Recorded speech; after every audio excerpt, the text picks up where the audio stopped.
Welcome to final week in Writing 250.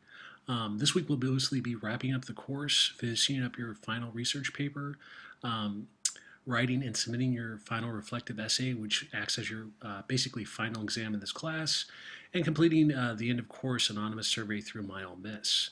We'll go through PowerPoint on what you should expect from the final reflective essay, and a few notes on the research essay as you wrap that up too. But what I want to first point out to you too is that the actual times to submit your assignments are a little bit different.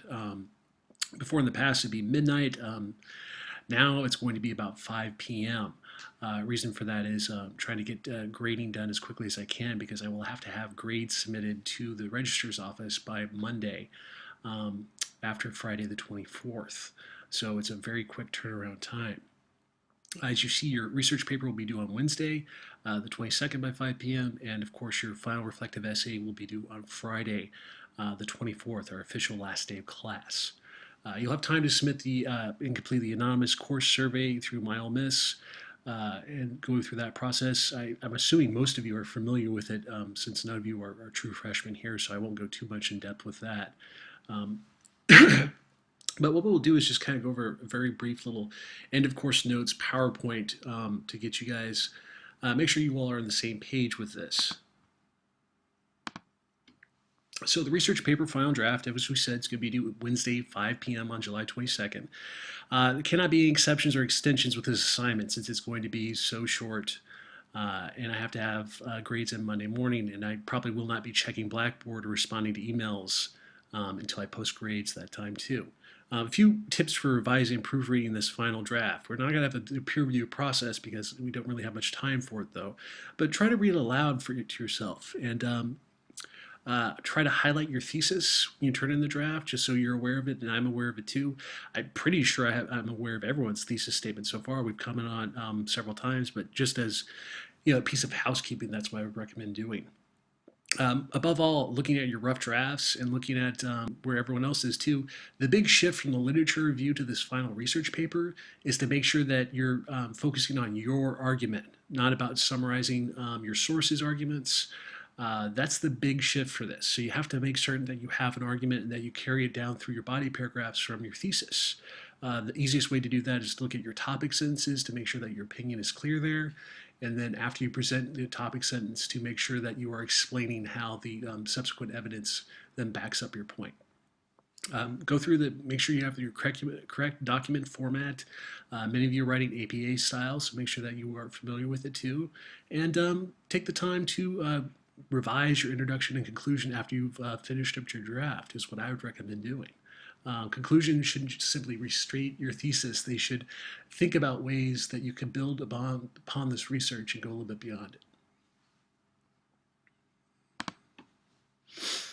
The other issue too is that if you'd like detailed feedback or comments in your final paper, please let me know before I start grading via the comments section in the upload portal. Otherwise, I usually only tend to do an evaluation rubric and a file score on Blackboard.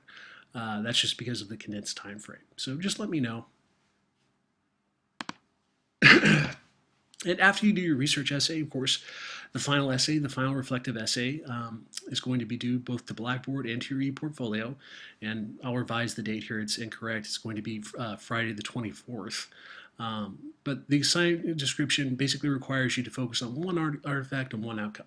You can go beyond that though, and you can go on to your other reflection that we did in the research toolbox. You can build upon that. You can kind of compare and contrast this to other writing courses too, so long as your main focus is on the one artifact and outcome of this class. And remember, you are focusing and reflecting on your growth as a writer. Not reflecting on your performance in the course. So some of you may be happy, some of you may not be very happy with the performance, but that's not what this is about. It's a personal reflective essay, and it should have something of a coherent theme and not sort of unconnected thoughts and stuff. And try to refer to specific passages from chosen artifacts. You can directly quote yourself. You don't have to cite page numbers or anything because it's your own work, but just keep that in mind. And with that, there's a few other helpful tips. Generally, weaker reflections gauge and glow weak and general comments about the strength of the course. They don't go into specifics about what the the course actually made them learn, or if they didn't like the course, they focus on that. That's not what this is about. It's about you personally and your learning. That's a little bit difficult to kind of illustrate to someone when you're talking about reflection. The weaker reflections also offer little evidence about the artifacts selected to support your claims. You want to make sure that you're at least deciding one firm piece of evidence per body paragraph from your artifact that you selected or from the class. And weak reflective essays usually have a lot of good, bad evaluated claims about your writing, but no real specific examples. A lot of people say, I'm a poor writer. I don't have the necessary knowledge to do this. Or some people say I'm a great writer. Those are just kind of weak claims that have no real support. And of course, the weakest type of a reflective essay just writes a general narrative about the course rather than a personal experience with your writing. And we don't want you to do that. We want to be as specific as you can and to keep that in mind. It's a very short assignment. It's only about 1,000 words, which is about 3.5 pages double space. So that might seem like a lot, but really it's not that much space to work with. Of course, that's just the minimum too. You can go beyond that word count if you'd like, but that is the main assignment.